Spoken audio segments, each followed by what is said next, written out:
시장이 과열이다라고 하는데도 불구하고 대부분의 업종이 다 올라요. 그죠? 케비노 씨, 차기 지명자가 지명이 됐잖아요. 케비노 씨가 매파냐 나름대로 트럼프하고 교감을 통해서 통화 정책을 좀 잘 조화롭게 해보자고 했는데 전혀 말을 안 듣고 근데 트럼프하고는 50년 지기로 엄청나게 가까워요. 사실 그린란드 뭐 먹겠다 했는데 다 트럼프 의도대로 됐잖아요. 트럼프 처음만 해도 증시에 상당히 많은 관심을 가졌었는데 그렇죠. 요 근래에는 조금 이제 이 부분을 저는 이렇게 생각을 하는 거거든요. 본격적으로 상승 흐름을 갖고 가지 않을까.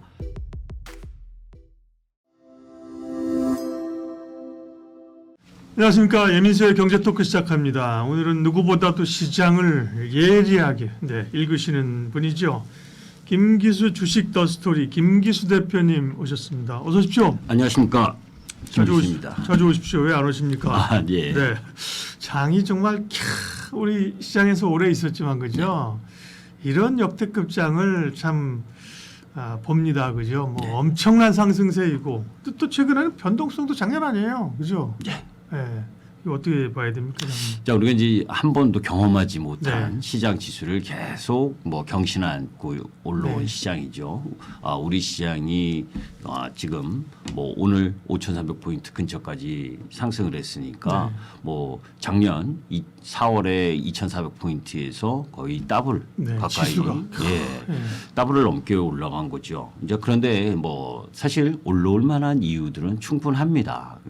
뭐 새로운 정부가 탄생을 하면서 뭐 상법 개정부터 시작을 해서 사실 그 시장에 그동안 저평가받던 요소들을 상당히 만회시키는 그런 이제 법률적인 흐름 부분도 진행했고 그런 가운데에서 이 반도체 이 실적이 어마무시하죠. 사실 뭐 그런 부분들이 진행되면서 지금 수급적인 요건이나 또 기업들의 영업이익 흐름들로 보게 되면 뭐 지금 5,000포인트 이상이 크게 무리다라고 볼 수는 없는 거죠. 이렇게 빨리 올 줄 몰랐던 거죠. 정말 그죠? 네. 조금 말씀하신 이유들이 충분히 되긴 되지만 그래 한 올해 4천 정도 이렇게 생각을 했던 거예요. 내심 그죠? 근데 뭐 5천 이렇게 빨리 오고 그 이후로 가니까 그러니까 시장에서 뭘 좀 중요하게 보십니까, 대표님?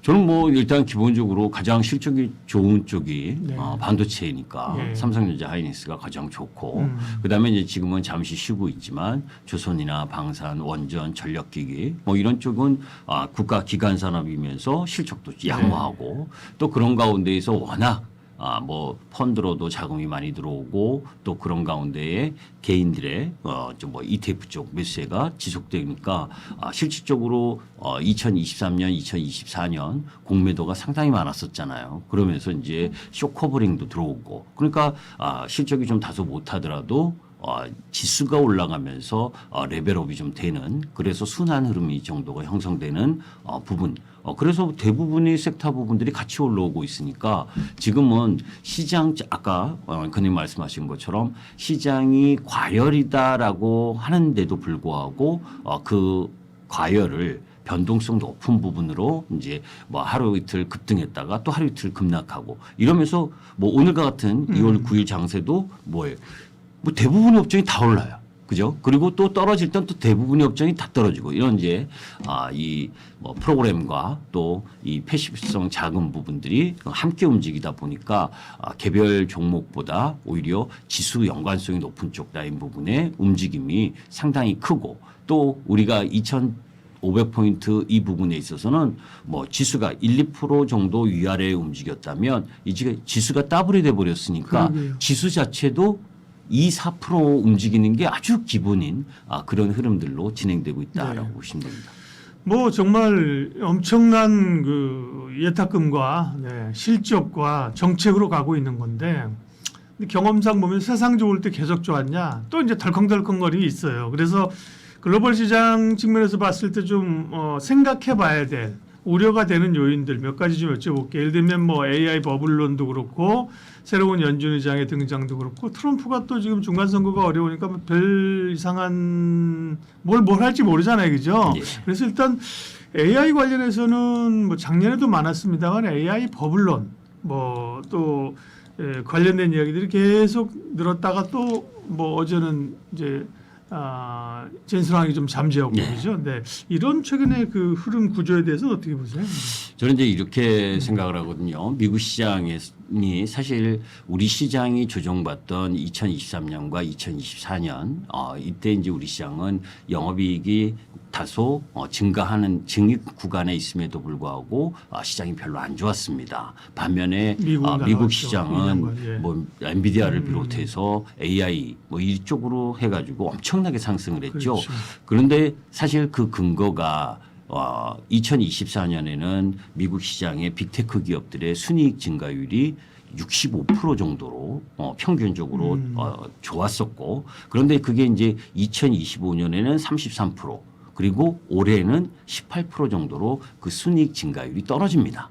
그러니까 미국 시장이 사실 작년에 우리 시장이 코스피가 75% 상승할 때 미국 시장은 별로 오르는 게 없잖아요. 네. 그리고 또 올해도 우리 시장이 1월 달 뭐 급등할 때 네. 미국 시장이 별로 오르지 못한 요인이 이 미국 시장의 지수 영향력이 큰 종목 부분들이 순이익 증가율이 다소 더뎌졌다. 그러니까 미국 시장이 지금 크게 올라갈 일이 없는 거죠. 또 이 부분이 나아지려면 2027년에는 다소 나아지니까 그러면 올해 어떤 사안들이 미국 시장에 진행되었을 때 미국 시장이 좋아질 것이냐. 사실 여기에는 이제 여러 가지 요인이 있지만 우리 시장의 서학개미들, 우리 미국 시장에 투자하는 분들이 엄청나잖아요. 그렇죠? 사실 그 부분 때문에 일정 정도 환율도 영향을 받고 있고 그렇죠. 그런데 이제 저는 개인적으로 생각하기를 이제 이런 부분들이 이 환율도 좀 안정이 되고 또 우리 시장이 더 좋은 모습을 보이게 되면 일단 미국 시장으로 가던 작은 부분이 일정 정도 한국으로 회귀하거나 회귀하지 않더라도 미국 시장으로 갈 부분이 우리 시장으로 더 들어올 수 있는 수급적 여건이 된다는 거죠. 그러니까 미국 시장이 오히려 이렇게 정체된 현상 흐름을 보여주는 게 좋다라는 거 보는 거고. 자, 이제 그런 가운데에서 우리가 이번에 이제 케빈 오시 차기 지명자가 네. 지명이 됐잖아요. 그렇죠. 그러면서 사실 미국의 나스닥이 다소 좀 그렇죠. 불안한 흐름을 그랬죠. 보여줬고. 예. 그런데 이제 저는 이렇게 생각하는 부분이 미국 시장의 이 케빈 오시가 매파냐라고 봤을 때 절대 매파가 아닙니다. 사실 그 케빈 오시 같은 경우에는 이제 이 연준 의장이 8년 만에 이제 바뀌게 되는데 사실 트럼프가 집권 1기 때 파월 연준 의장을 지명을 했잖아요. 그래서 사실 파월 연준 의장 같은 경우에는 경제학 박사 학위도 없습니다. 그럼에도 불구하고 파월 연준 의장을 지명한 거는 나름대로 트럼프하고 교감을 통해서 금리 통화 정책을 좀 잘 조화롭게 해보자고 했는데 말을 안 들었죠. 전혀 말을 안 듣고 그 지금도 뭐 파월 연준 의장의 수사를 하니 많이 그리고 사실 5월달에 파월 연준 의장의 임기 만료인데 그죠? 실질적으로 연준 의원 이사 만기는 28년까지. 28년 아니에요? 2027년 1월까지. 예. 예. 그러니까 뻗어기겠다라고 또 이야기를 하게 되면 이러면 이제 그 의장이 바뀌더라도 교체가 되더라도 그 안에 내부적인 그 실질적으로 금리와 연관돼서 입김이 센 쪽 부분으로 보게 되면 4대3 정도로 파월 쪽 라인 부분이 우세할 수 있거든요. 이제 이런 부담감하고 또 하나 이제 새로운 연준 의장이 될 때마다 사실 그 뭡니까 1979년도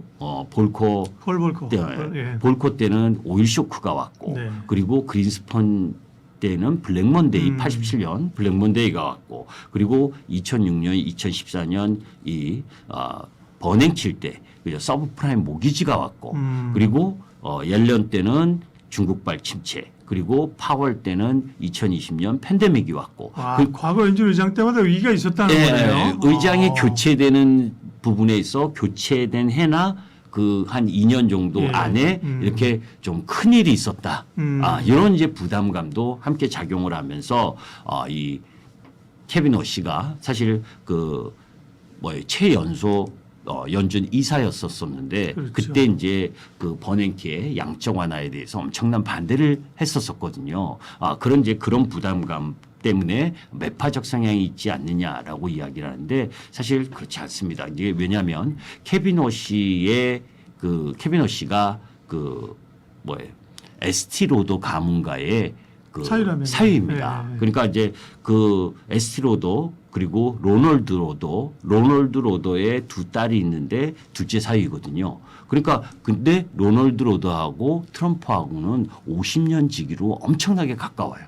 그러니까 둘째 사위 대릴 사위이면서 에스티로더의 가의 대릴 사위이면서 그 로널드 로더하고 엄청난 교감을 갖고 있는 사위인데 그러면 트럼프하고 얼마나 가까울 그렇죠. 수 있겠습니까? 네. 그죠? 거기다 또 에스티로더가 그린란드에 이미 물 공장을 만들어 놓고 있고 지금 뭐 사실 그린란드 뭐 먹겠다 했는데 뭐 유럽에서 뭐 반대한다 뭐 하더니 지금 다 트럼프 의도대로 됐잖아요. 사실 뭐 트럼프가 그린란드를 삼키는 이유도 거기 북극 항로 그리고 그 속에서 러시아와 중국의 견제 뭐 이런 부분들을 통한 그 미국의 국익 확대 이 부분인데 여튼 이제 이러한 여러 가지 요인에서 그러면 왜 지금 사실 트럼프 처음만 해도 증시에 상당히 많은 관심을 가졌었는데 그렇죠. 요 근래에는 조금 시장에 주식시장에 크게 영향을 미친 얘기는 잘 안 하고 있습니다. 이제 이 부분을 저는 이렇게 생각을 하는 거거든요. 사실은 그 트럼프 행정부가 지금 계획대로 움직이고 있는데 지금 뭡니까? 우리나라도 올해 6월에 지방선거가 있지만 미국은 11월 3일 날 중간선거가 있잖아요. 그런데 사실 우리나라 언론 같은 경우에는 요번에 공화당 안방 지역에서도 뭐 보궐선거가 패했다. 민주당이 근데 그거는 이렇게 생각하시면 돼요. 우리 언론은 조금 과학 포장들을 많이 하는데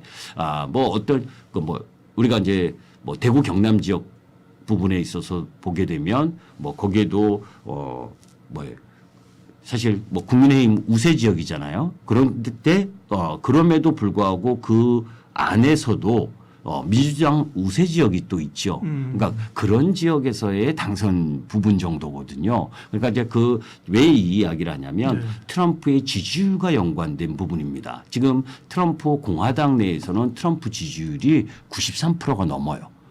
그러면 왜 제가 이 이야기를 하냐면 지방선거 전에 우리가 이제 선거를 여러분들 이제 많이 해보셨겠지만 1년 전에 2년 전에 잘하고 못한 거는 사실 선거 투표 지금 투표하는데 영향이 별로 없습니다. 맞아요. 임박해서 그죠? 6개월 내에 정도 부분에 있어서 잘했느냐 못했느냐의 부분이 투표에 영향을 많이 미치거든요. 물론 이제 강성 지지자나 이런 부분은 좀 틀리겠지만 그래서 지금 생각하는 부분이 이 연준 의장의 교체 시기가 이제 실질적으로 교체를 하게 되면 FOMC에 관여하는 타이밍이 6월입니다. 6월 17일 FOMC부터. 그러니까 1사분기 부분에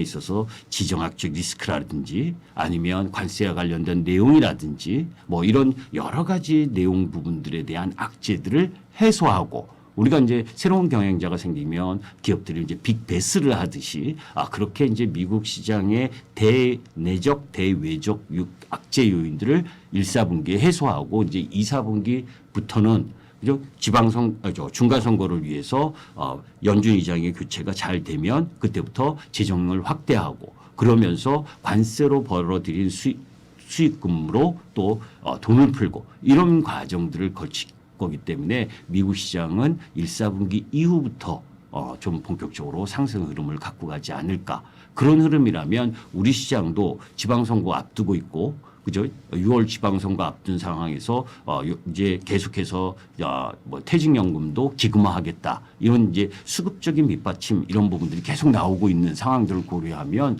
6월까지 뭐 전체적으로 시장이 많이 올라왔기 때문에 다소 속도 조절을 할 가능성은 있겠지만 전체적인 시장 흐름은 강세 흐름, 강세 마인드를 가지고 지켜볼 필요가 있다. 이렇게 보고 있습니다.